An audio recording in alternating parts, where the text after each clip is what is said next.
Hare Krishna, sorry for delay. Can we start with the prayers? Did you all start already? No, bro, you did not start. Okay, let's start.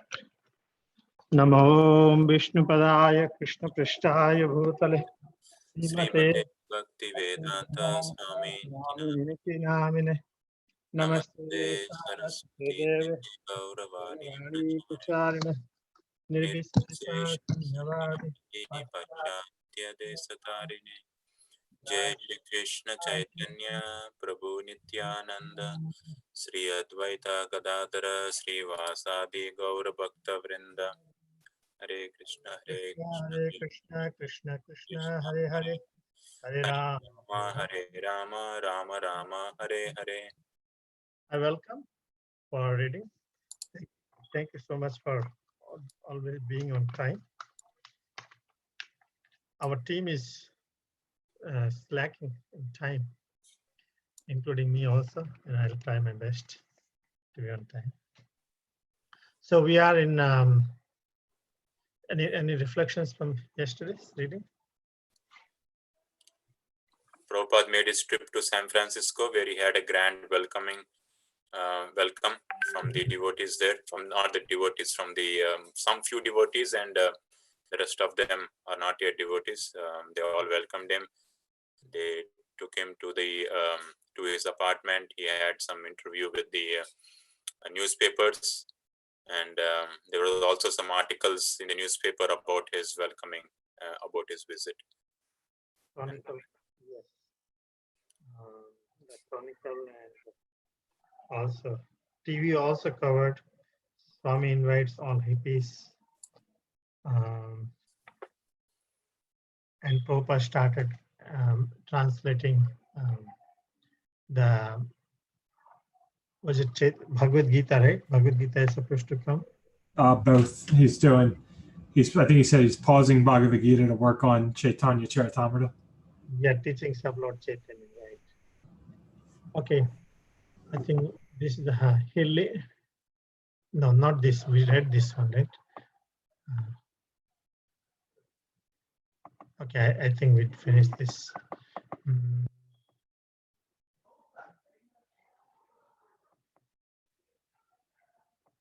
Yeah, sorry for that. Looks like we changed it.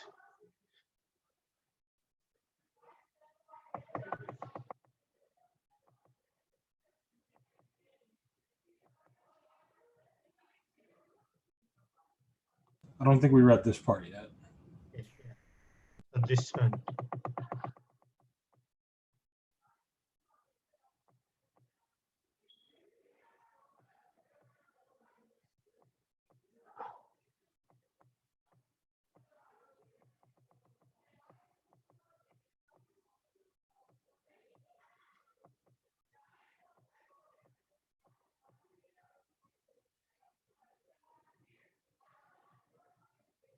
Sorry, I scrolled too much.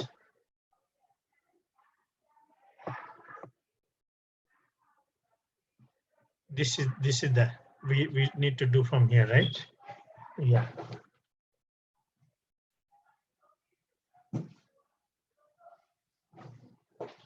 Srila Prabhupada knew.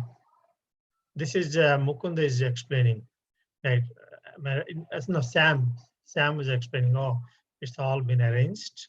Srila Prabhupada knew. You can see the screen, right? Yeah.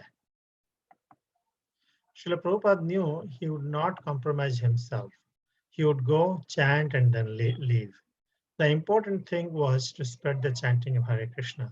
If thousands of young people gathered to hear rock music could be engaged in hearing and chanting the names of God, then what was the harm? As a preacher, Prabhupada was prepared to go anywhere to spread Krishna consciousness. Since chanting Hare Krishna was absolute, one who heard or chanted the names of Krishna, anyone, anywhere, in any condition, could be saved from the falling to the lowest species in the next life. These young hippies wanted something spiritual, but they had no direction. They were confused, accepting hallucinations as the spiritual visions, but they were seeking genuine spiritual life. just like many of the young people on the Lower East Side. Prabhupada decided he would go. His disciples wanted him to, and he was their servant and the servant of Lord Chaitanya. Mukunda, Sam, and Harvey Cohen had already met with rock entrepreneur Chet Holmes, who had agreed that they could use his Avalon ballroom and that they would, if they could get the bands to come, everything about the cost for the groups. And the security and the few other basics would go as profit for the San Francisco Radhakrishna temple. Mukund and Sam had then gone calling on the music groups. Most of them lived in the Bay Area, and one after another, the exciting new San Francisco rock bands, the Grateful Dead, Moby Grape, Big Brother, and the holding company, Jefferson Airplane, Quicksilver Messenger Service, had agreed to appear with Swami Bhaktivedanta for the minimum wage of $250 per group. And Allen Ginsberg had agreed. The lineup was complete. In San Francisco, every rock concert had an art poster, many of them designed by the psychedelic artist called Mouse. One thing about Mouse poster was that it was difficult to tell where the letters left off and the background began. He used dissonant colors that made his posters seem to flash on and off. Borrowing from this tradition, Harvey Cohen had created a unique poster, Krishna Consciousness Comes West, using red and blue concentric circles and a candid photo of Swamiji smiling in Tompkins Square Park. The devotees put up posters up all over the town. Hayagriva and Mukunda went to discuss the program for the Mantra Rock dance with Allen Ginsberg. Allen was already well known as the advocate of the Hare Krishna mantra. In fact, acquaintances would often greet him with Hare Krishna. When he walked on Hyde Street, and when he walked on Hyde Street, and he was known to visit and recommend that others visit the Radha Krishna temple. Hayagriva, whose full beard and long hair rivaled Allen's, was concerned about the melody Allen would use when he chanted with Swamiji. I think the melody you use, Hayagriva said, is too difficult for good chanting. So here, by the inconceivable, is just coming to my mind when Lord Ramchandra was here. Lord Ramchandra was on this earth, all the monkeys got together to assist Lord Ramchandra in his pastimes. And now, by the inconceivable arrangement of the Lord, all hippies made so many plans, literally, to assist Prabhupada in his mission. It's unbelievable. Generally, it's sometimes we don't find even the devotees, So, but that kind of inspiration they have. So Prabhupada, because it's a unique situation that Prabhupada will be chanting with all these hippie groups. Unbelievable. He said that, but if I have to chant wherever I need to go, I will go. If he gets the opportunity to preach about the message of Lord Chaitanya, I will go. He was very, very open-minded, even though it is in the history of Krishna consciousness, maybe have never happened like this. That way it happened in Prabhupada's movement, actually.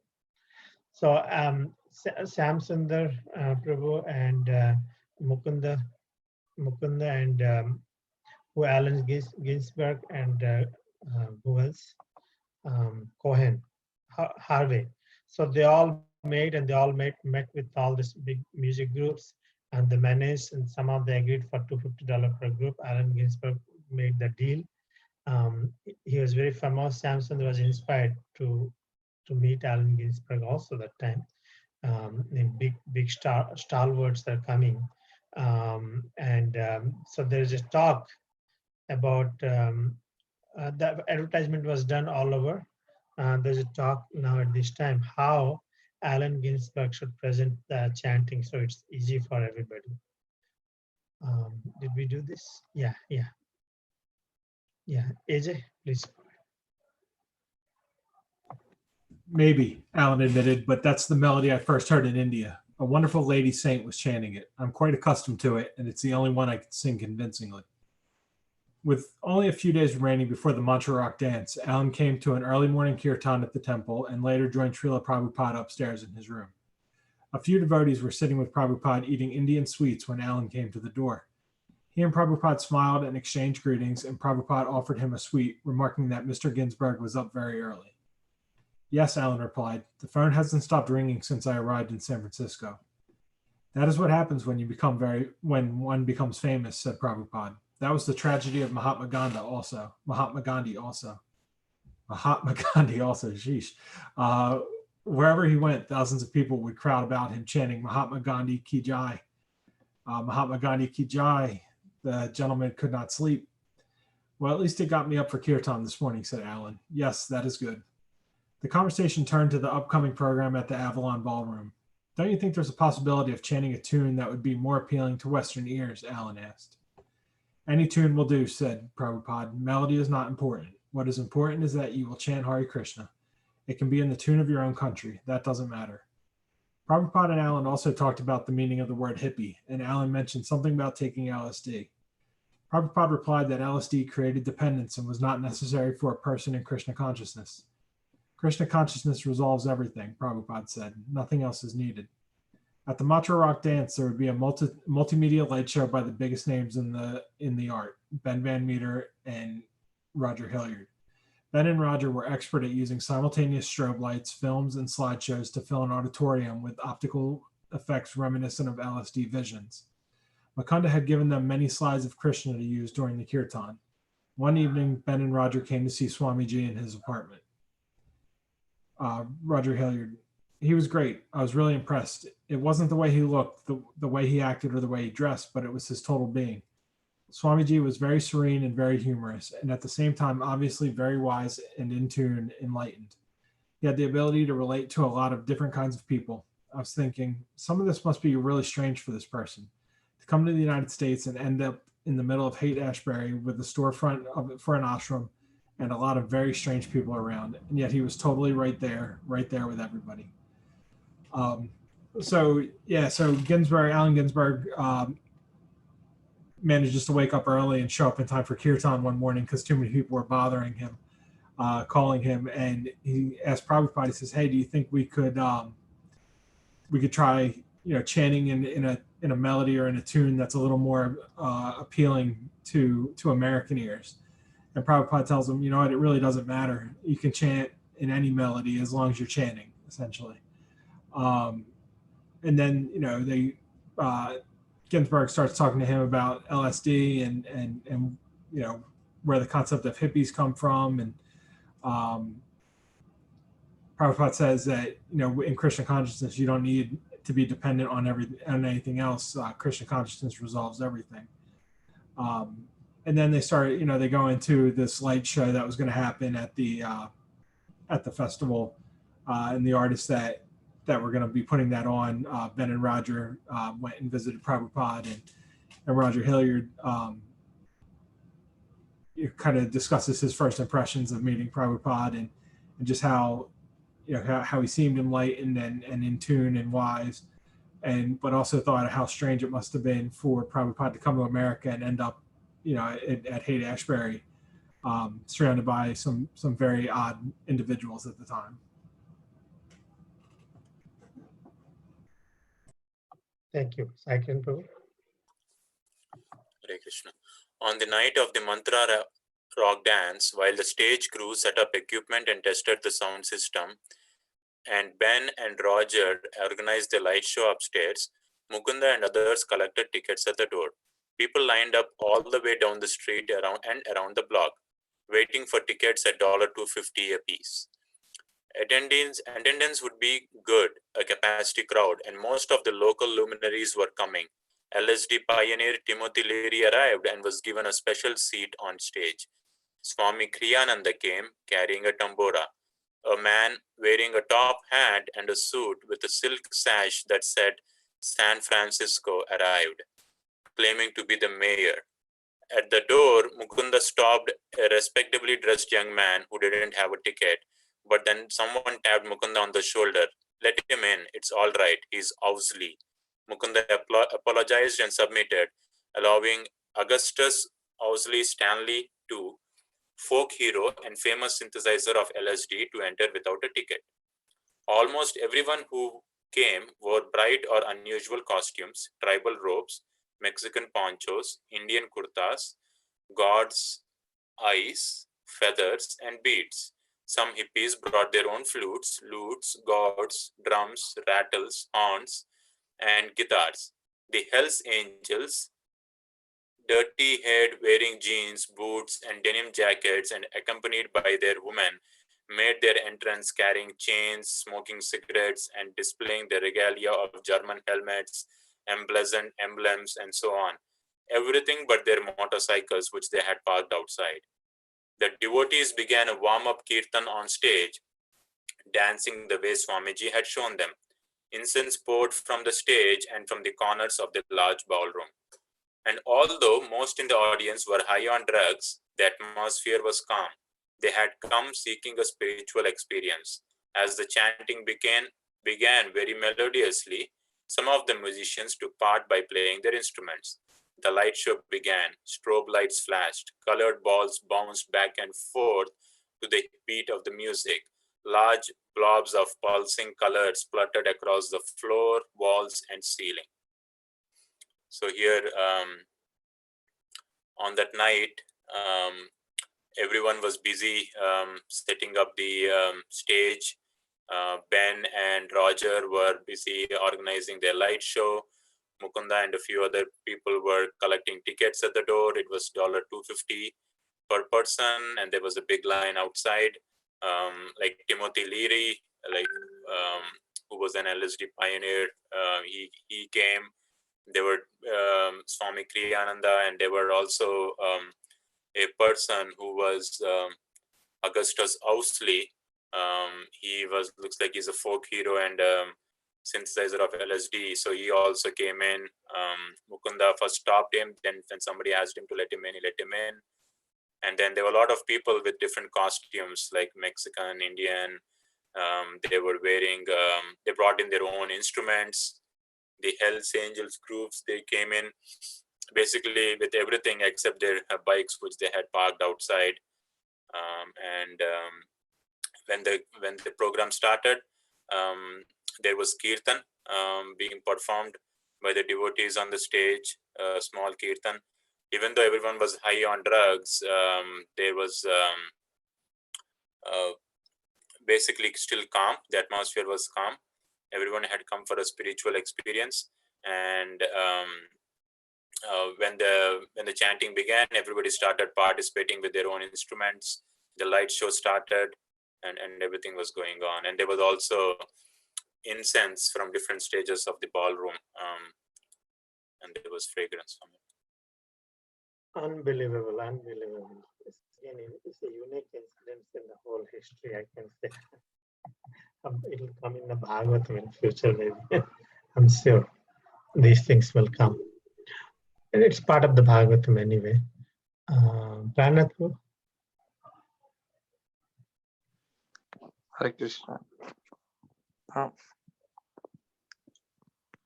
A little after 8 o'clock, Moby Grape took the stage with heavy electrical guitars,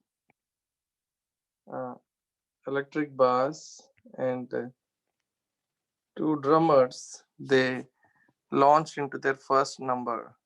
The large speakers shook the ballroom with their vibrations, and a roar of approval rose from the audience. Around 9:30, Prabhupada left his Frederick Street apartment and got into the back seat of Harvey's Cadillac. He was dressed in his usual saffron robes, and around his neck he wore a garland of gardenias whose sweet aroma filled the car. On the way to the Avalon, he talked about the need to open more centers. At 10 o'clock, Prabhupada walked up the stairs of the Avalon, followed by Kirtanananda and Ranchor. As he entered the ballroom, devotees blew conch shells. Someone began a drum roll, and the crowd parted down the center, all the way from the entrance to the stage, opening a path for him to walk. With his head held high, Prabhupada seemed to float by as he walked through the strange milieu, making his way across the ballroom floor to the stage. Suddenly, the light show changed. Pictures of Krishna and his pastimes flashed onto the wall. Krishna and Arjuna riding together on Arjuna's chariot, Krishna eating butter, Krishna subduing the whirlwind demon, Krishna playing the flute. As Prabhupada walked through the crowd, everyone stood, applauding and cheering. He climbed the stairs and seated himself softly on a waiting cushion. The crowd quieted. Looking over at Allen Ginsberg, Prabhupada said, "You can speak something about the mantra." Allen began to tell of his understanding and experience with the Hare Krishna mantra. He told how Swamiji had opened a storefront on 2nd Avenue and had chanted Hare Krishna in Tompkins Square Park. And he invited everyone to the Frederick Street Temple. "I especially recommend the early morning kirtanas," he said, "for those who, coming down from LSD, want to stabilize their consciousness on re-entry." Prabhupada spoke, giving a brief history of the mantra, then looked over at Allen again. "You may chant." Should I continue, Prabhu? You can summarize. Okay. Yeah, so stage was set for Prabhupada to enter into the ballroom. So around 9:30, Prabhupada, got into the car with into Harvey's car and wore a nice garland of gardenias. And then they arrived at 10 o'clock. It's amazing. Just imagining itself is so around 10 o'clock, right? Can you scroll down? Yeah, around 10 o'clock, I think Prabhupada arrived and walked up the stairs, and devotees welcomed Prabhupada by blowing conch shells, drum rolls, and the crowd all, cleared the way in the center up to the stage for Prabhupada to walk up to the stage. And Prabhupada, seemed as if he was floating by with his head held high. And then suddenly, the whole atmosphere changed. They held some show of putting Krishna's pictures, his pastimes, flashing on different kinds of, Krishna and Arjuna's pictures. And then everybody stood applauding and cheering. And Prabhupada climbed up the stairs, seated himself, and asked Allen Ginsberg to to speak something about the Hare Krishna mantra. And Allen gave his understanding and experience, and gave an introduction about Prabhupada and what he did in New York. And he invited everyone to the Frederick Street Temple and for the early morning kirtans. And then Prabhupada spoke briefly about the mantra. And then Prabhupada asked Allen to start the chanting. Nipah?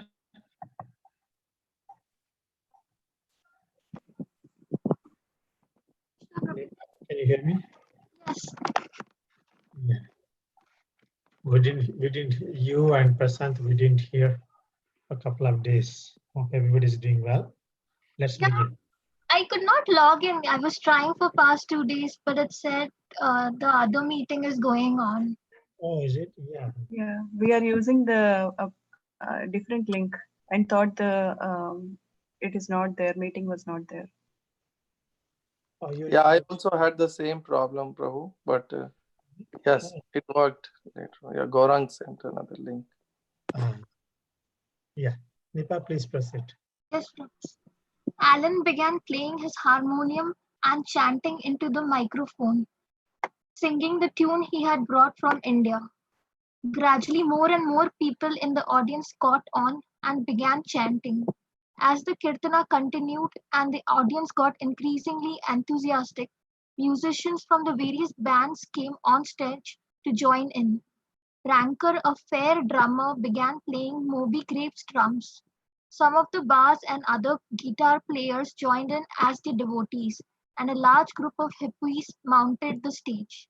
The multicolored oil slicks pulsed and the balls bounced back and forth to the beat of the mantra, now projected onto the wall: Hare Krishna, Krishna Krishna, Hare Rama, Rama Rama, Hare Hare. As the chanting spread throughout the hall, some of the hippies got to their feet, held hands, and danced. Allen Ginsberg. We sang Hare Krishna all evening. It was absolutely great, an open thing. It was the height of Ashbury's spiritual enthusiasm. It was the first time that there had been a music scene in San Francisco where everybody could be a part of it and participate. Everybody could sing and dance rather than listen to other people sing and dance. Janaki. People didn't know what they were chanting for, but to see that many people chanting, even though most of them were intoxicated, made Swamiji very happy. He loved to see the people chanting. Hagriva. Standing in front of the bands, I could hardly hear, but above all, I could make out the chanting of Hare Krishna building steadily. On the wall behind a slide projected a huge picture of Krishna in a golden helmet with a peacock feather, a flute in his hand. Then Srila Prabhupada stood up, lifted his hands, and began to dance. He gestured for everyone to join him, and those who were still seated stood up and began dancing and chanting and swaying back and forth, following Prabhupada's gentle dance.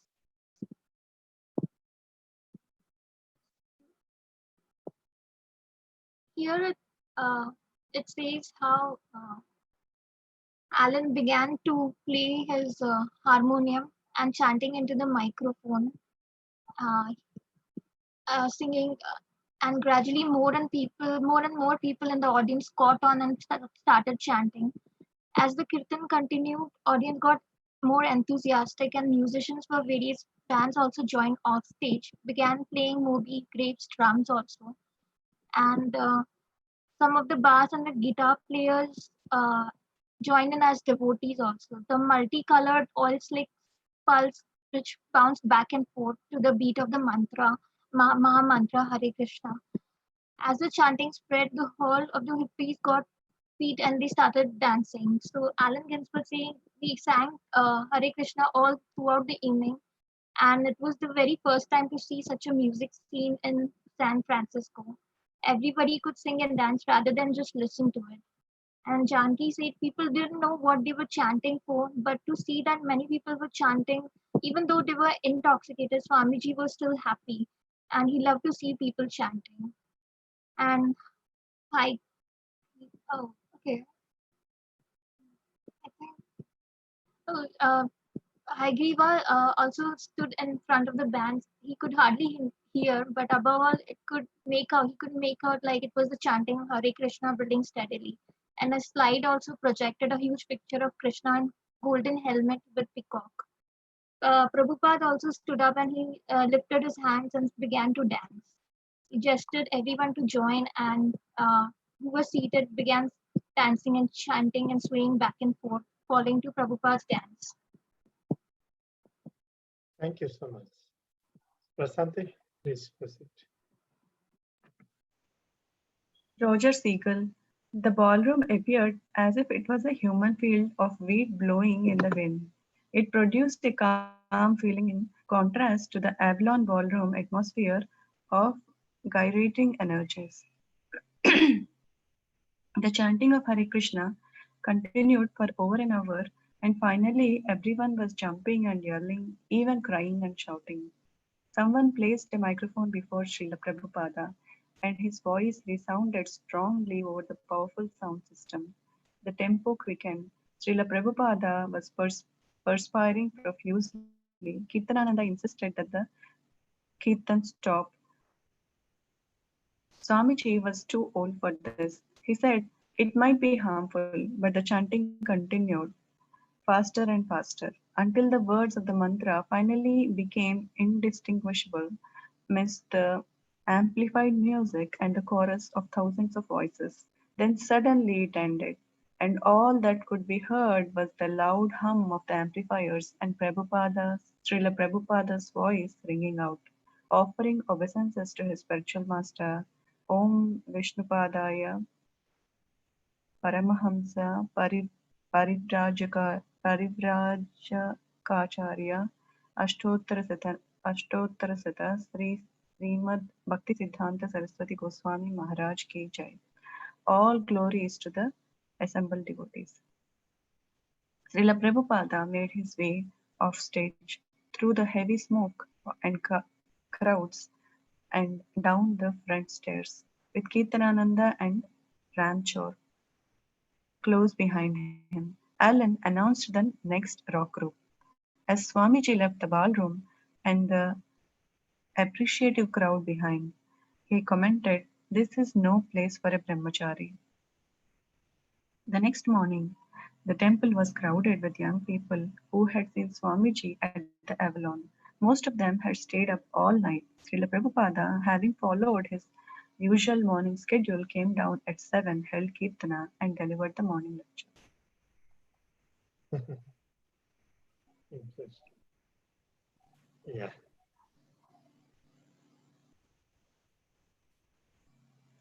So as everybody was doing the Swami step, it looked like a weed, field of wheat blowing in the wind. And there was in contrast to the Avalon ballroom atmosphere of gyrating energies. And the Kirtana continued for an hour. Everybody was happy, jumping, yelling, and even crying and shouting. Someone placed the microphone before Srila Prabhupada, and his voice resonated, and it is powerful sound along with the sound system. And Srila Prabhupada started perspiring profusely, and that worried Kirtanananda. And he told him to stop the Kirtan. But Prabhupada continued. He said it might be harmful, but he continued. And then the chanting got faster and faster, and suddenly it stopped. And Prabhupada finished it, concluded the Kirtan with the offering of obeisances to spiritual master, and all glories to assembled devotees. And then Prabhupada made his way off the stage. He left the ballroom, and he commented that this is no place for a brahmachari. Next morning, he continued his usual schedule of giving a lecture. At 7 o'clock, some people stayed all night and they came to the lecture. That's all. I was surprised. Kirtananda is also here. I didn't know. Maybe later he came joined. So it's interesting how Prabhupada accepted. Devotees were concerned about this only. It says that he left the hall of smoke, right?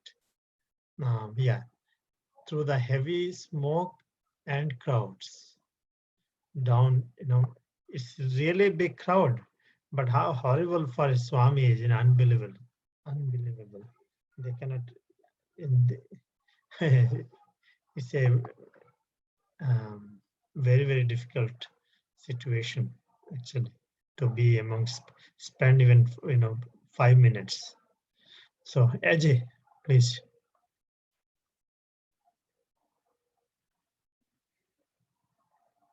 Ajay. Sorry, I was on mute. Starting with the next morning. Yeah. Okay.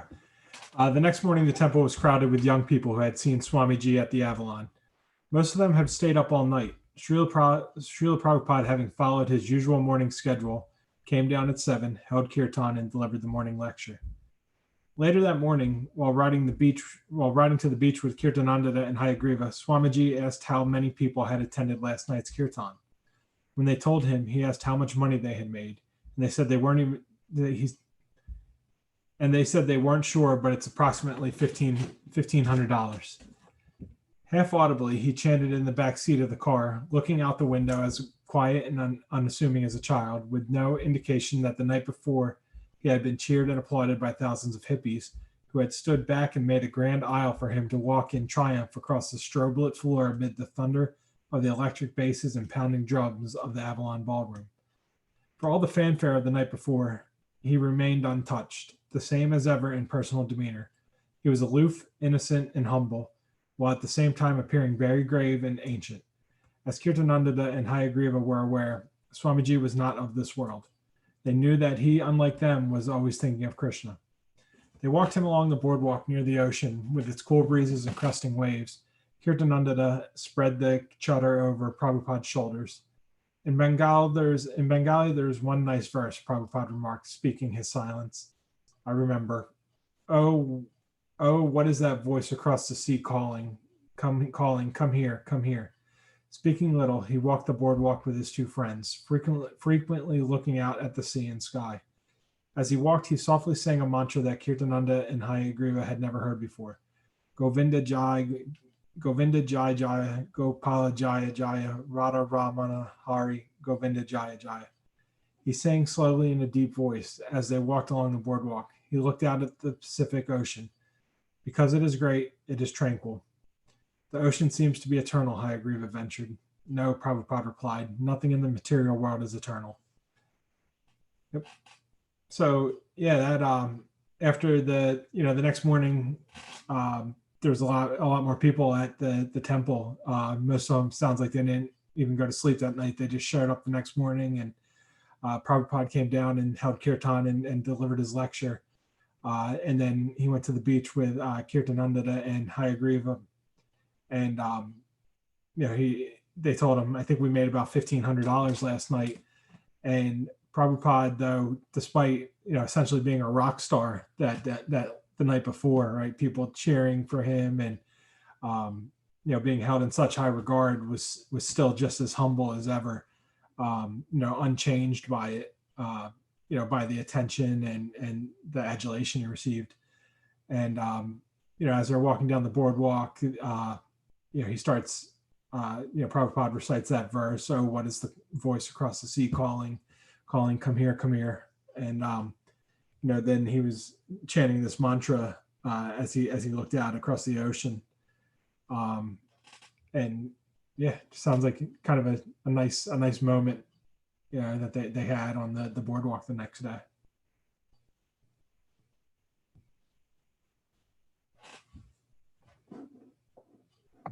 Shyamchandra provides more details about his on this also in the book. Yeah, was it Chasing Rhinos? Second book. In New York, since there were so few women present at the temple, people had inquired whether it were possible for a woman to join the Krishna consciousness movement. But in San Francisco, that question never arose. Most of the men who came to learn from Swamiji came with their girlfriends. To Prabhupada, these boys and girls, eager for chanting and hearing about Krishna, were like sparks of faith to be fanned into steady, blazing fires of devotional life. There was no question of his asking the newcomers to give up their girlfriends or boyfriends, and yet he uncompromisingly preached no illicit sex. The dilemma, however, seemed to have an obvious solution: marry the couples in Krishna consciousness.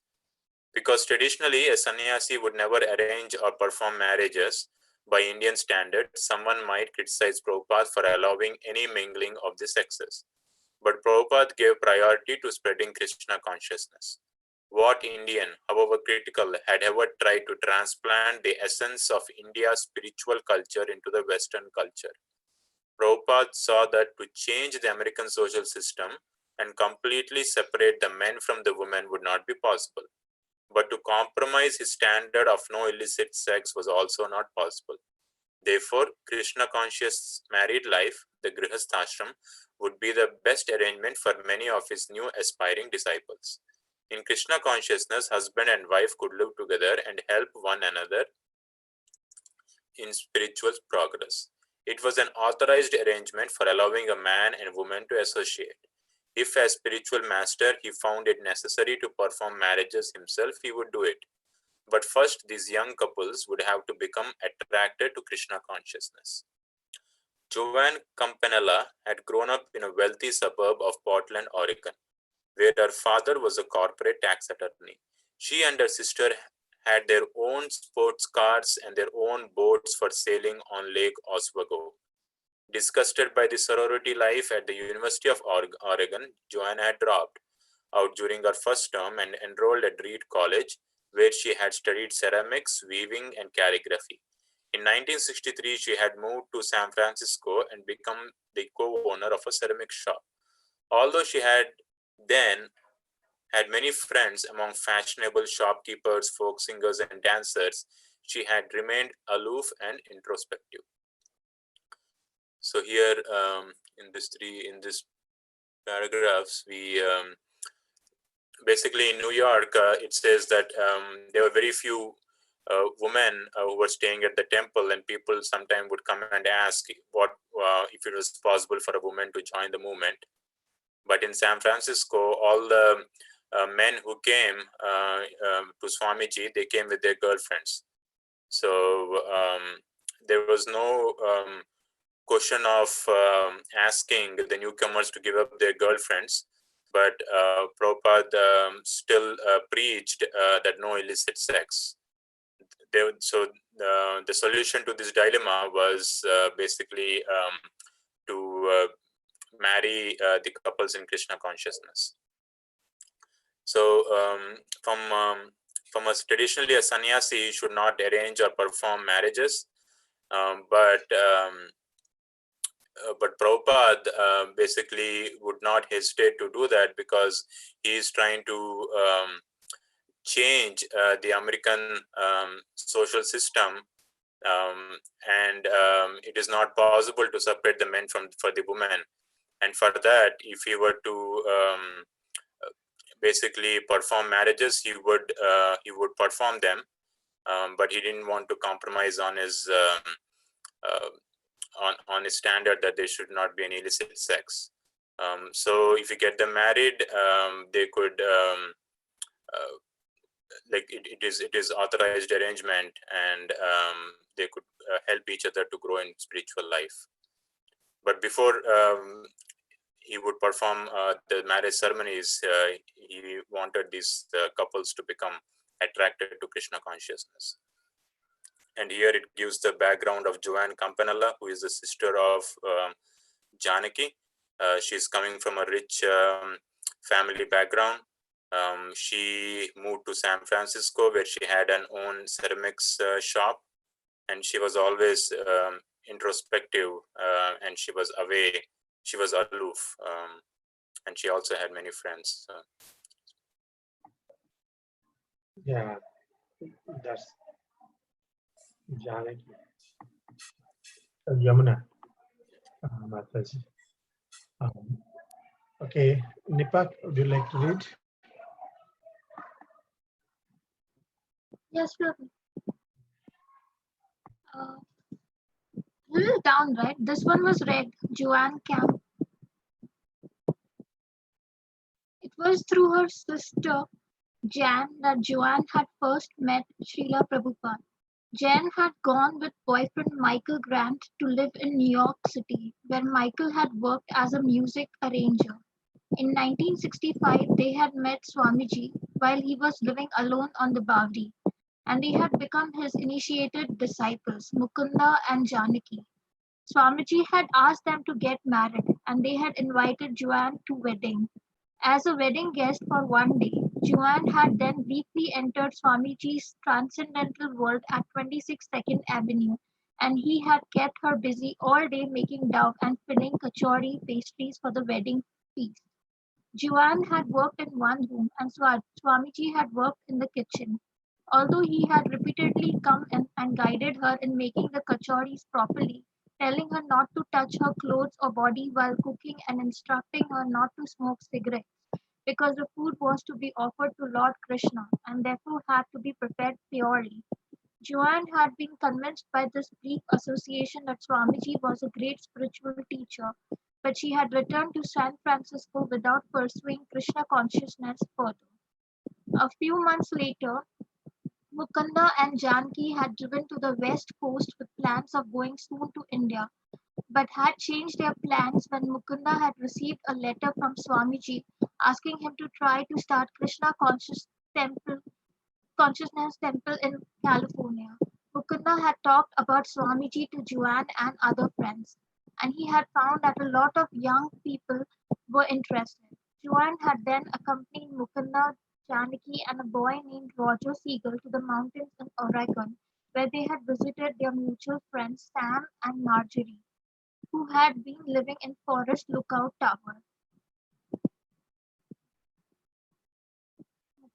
Mukunda had explained what he had known of Krishna consciousness, and the six of them had begun chanting Hare Krishna together.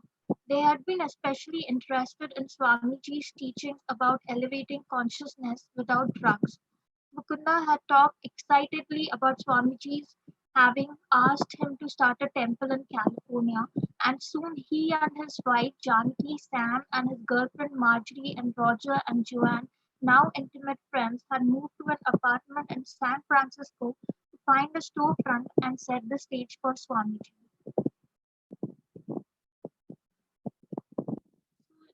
It describes here that it was through Jan that Joanne had first met Srila Prabhupada, and Jan had gone with her boyfriend Michael Grant to live in New York, where Michael was working as a music arranger. In 1965, they had met Swamiji while he was at Bavri, and had initiated become his initiated disciples, named as Mukunda and Janki. Swamiji had asked them to get married, and they invited Joanne to the wedding. And Joanne, as a wedding guest, was there, and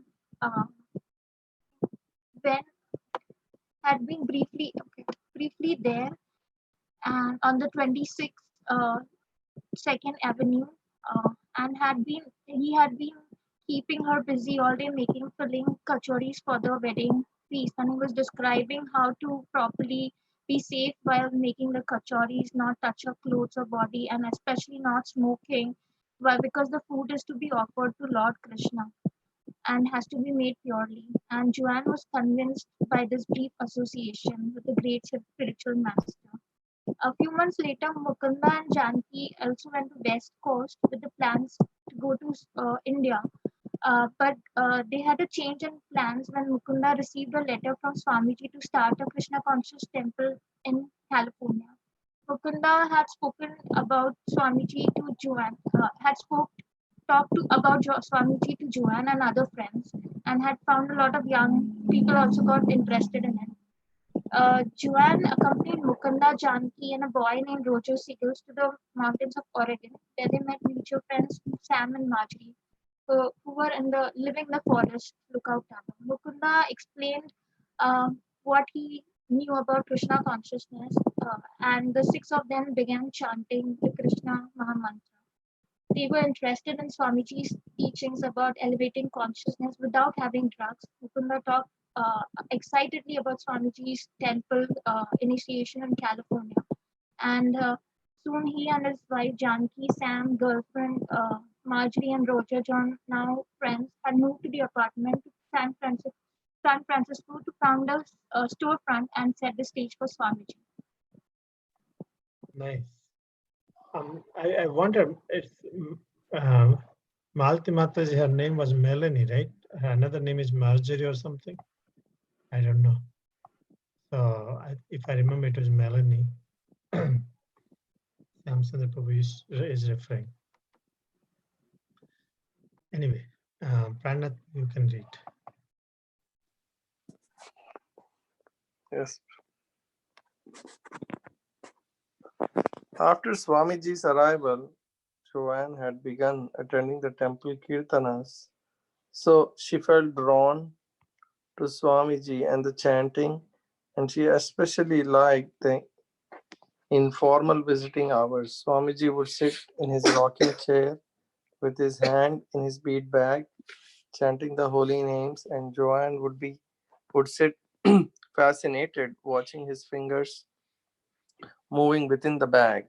One day during Swamiji's visiting hours, while Swamiji was sitting in his rocking chair and Joanne and others were sitting at his feet, Janaki's cat crept in through the hallway door and began slowly coming down the hallway. The cat came closer and closer and slowly meandered right in front of Swamiji's feet. It sat down, looking up intently at Swamiji, and began to meow. None of the devotees knew what to expect. Swamiji began gently stroking the back of the cat with his foot, saying, Hare Krishna, Hare Krishna. Are you feeding him prasadam milk? Joanne, I was touched by Swamiji's activities and his kindness, even to cats, and I longed for more association with him.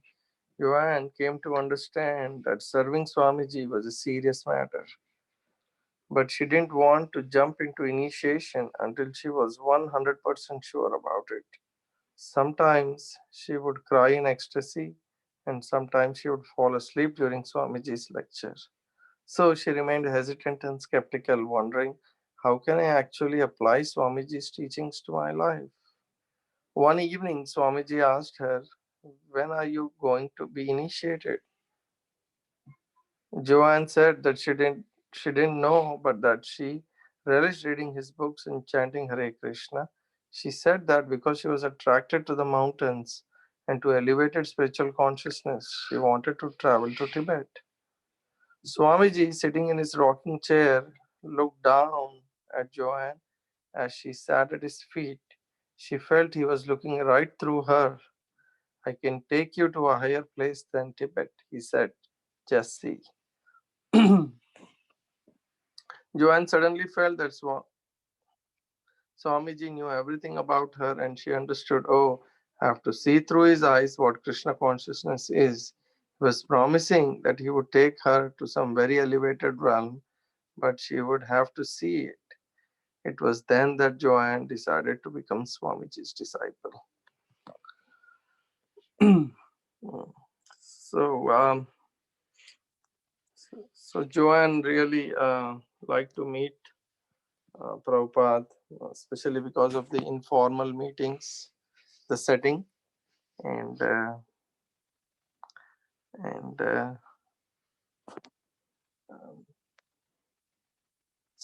um, the cat, Janaki's cat, crept through, the hallway door and reached Prabhupada's feet, and Prabhupada patted the back of the cat and chanted Hare Krishna, and this really touched Joanne, the kindness of Prabhupada, even to cats, and she was longing for more association with him, and she came to understand that it is a very serious matter to serve Srila Prabhupada, and but she wasn't ready to get initiated, and she had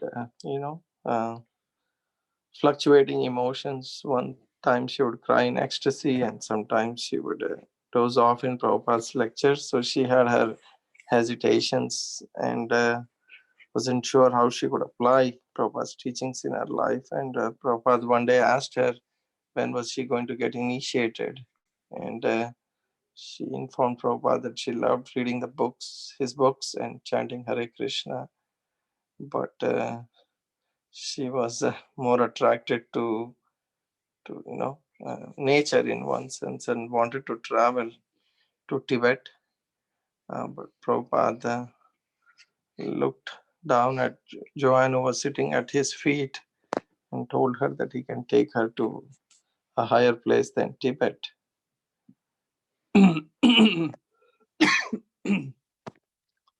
right? I stopped there, right, Prabhu? You stop there. No, this Didn't one. I? This one is right. Yeah, correct. So she felt that Prabhupada knew everything about her, and that for her to understand what Krishna consciousness, that she had to see through Prabhupada's eyes to understand, and he was, you know, promising her to elevate her to a higher consciousness, and at that point she decided to become Prabhupada's disciple. Nice. Thank you. Prasanthi, please.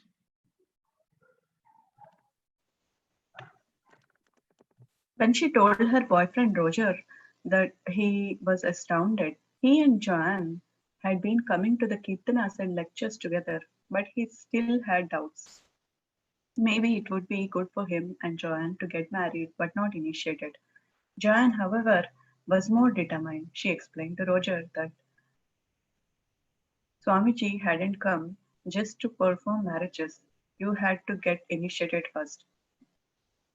Roger Siegel had grown up in New York. He was following a Hatha Yoga guru, had experimented with psychedelic chemicals, and had traveled in the deep south as a civil rights activist, taking part in freedom marches with the blacks. Large bodied, sociable, and outgoing. He had lots of friends in San Francisco. At the airport, in a merry mood with the Hyde Ashbury crowd, he had seen Swamiji for the first time and been especially struck by Swamiji's regal bearing and absence of consciousness. The concept of reincarnation had always intrigued him, but after attending some of the Swamiji's lectures and hearing him explain transmigration of the soul, he felt he had found someone who definitely knew the answer to any question about life after death. One night after attending the program at the temple, Roger returned to his apartment and sat down on a fire escape to meditate on what Swamiji had said. The world is false, he had said, but it feels real to me. Roger thought, if I pinch my arm, I feel pain. So, how is that illusion? The fire escape is real.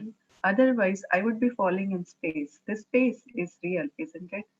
Roger decided he didn't understand what Swamiji meant by illusion. If I tried to walk through the wall, he thought, would that be real or not? Maybe the wall's reality is just in the mind. To test the illusion, he went into his apartment, concentrated his mind, and walked against the wall's neck. He sat down again and thought, what does Swamiji mean when he says that the world is illusion? He decided he should ask at the next meeting. He did. And Prabhupada and Srila Prabhupada told him that actually the world is real because it was created by God, the supreme reality. But it is unreal in the sense that everything material is temporary. When the person takes the temporary world to be permanent and all in all, he is an illusion. Only the spiritual world, Swamiji explained, is eternal and therefore real. Should I continue, Prabhuji?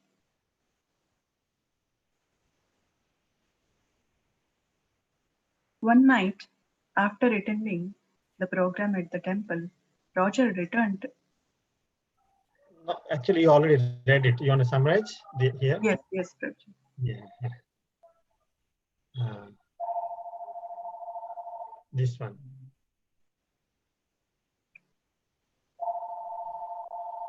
Right? Yeah, this one. John, I think from here you need to summarize. yeah.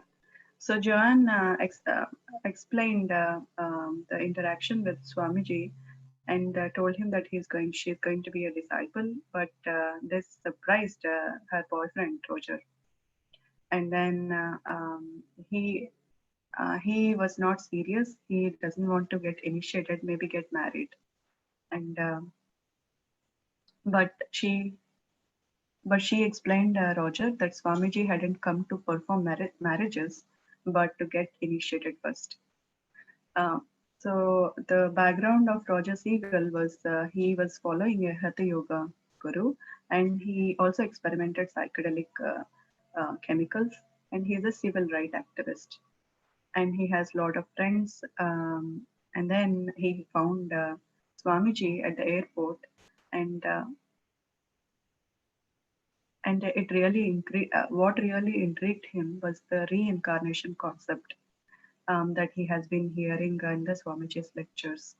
And he felt that Swamiji definitely know the answer to the question about life after death. And one night, he was thinking about what Swamiji told, like this world is an illusion, and he was trying to understand how this world was an illusion, and he was looking. He was pinching his arm. He was trying to walk through the wall and trying to understand how it is an illusion. And finally, he asked the question to Swamiji himself. And then Swamiji explained what it was. So he says the world is actually real because it was created by God Himself. And then but in one sense, it is unreal because the everything material is temporary. And then he explains the spiritual world is eternal, and therefore that is the reality, and that's the real thing. And yeah, I think that's where, yeah, till there I have it. Thank you. So this is the difference between a Vaishnava explanation and impersonal Mayavada explanation. Their explanation is Brahma Satya Jagan Mithya. Jagan Mithya means in this world everything is false. You mean everything. Vaishnava conclusion is that no, it is temporary. It is not. It is real, but it is temporary. So there is some truth into it. Okay, so with this we will end. Any quick reflections?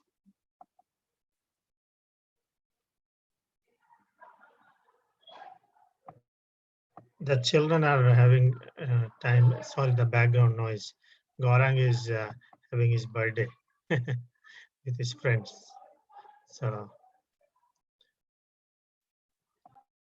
any quick reflections? So we heard today about the preparation, the mantra rock program at Avalon Ballroom, and was such a wonderfully arranged by all these leaders, Allen Ginsberg and Mukunda and Sam and everybody. All these big groups came and performed such a nice impact. They got some money, but purpose was not the money. I think that part will come up. Prabhupada asked them, Mukunda, you're going while you're on your way, work on the temple. So he got so much of inspired, and he gathered all this, his group's friends who knows. Now, the three couples, unmarried couples in one sense. Mukunda is already married now by Prabhupada. So they actually become a big team. What is, we will hear the name of Roger. We'll hear very soon. So Joy now is getting attracted slowly. She's going to be one of the wonderful, devotee in Krishna consciousness. And anything else? I was gonna say just that it is probably early in all the band's careers, but the lineup that played the festival, now if they played each of those bands alone would fill the Philly stadium, would fill massive venues. It's like an insanely impressive lineup, but it was just very early in their careers still. So it's, that's why it was a 3,000 person venue. Those places now would easily sell out, stadiums if they were still around. The Grateful Dead and are they still around? Everybody's still around? I think the Dead occasionally, Grateful Dead occasionally does still tour. Some of the guys are actually dead, so they don't. But and then the other one, Big Brother and I think it's Big Brother and the Holding Company. That was Janis Joplin. So these are like all the big names from Woodstock as well, you know, before Woodstock. But these are all the headliners that would have played there. And I think the other funny thing is, and again, I don't know if if you guys are familiar with the reference, but they were saying that, you know, the Hells Angels showed up with their, you know, with everything but the motorcycles. And I mean, that's a very scary motorcycle gang, right? Like, you know, like we're going to prison motorcycle gang. So Samson write something about it. yeah, they brought them on to do security, I think, right? Yeah. At the concert. So it's just funny contrast. You know, you get Prabhupada, a bunch of, you know, stoner hippie rock bands, and the Hells Angels all hanging out together in San Francisco. So Nice. All right. Side 44, we will end it here. Thank you so much. We'll join tomorrow on time. Hare Krishna. Srila Prabhupada ki jai. Prabhupada Lila Amrit ki jai. Thank you so much. Hare Krishna. Hare Krishna.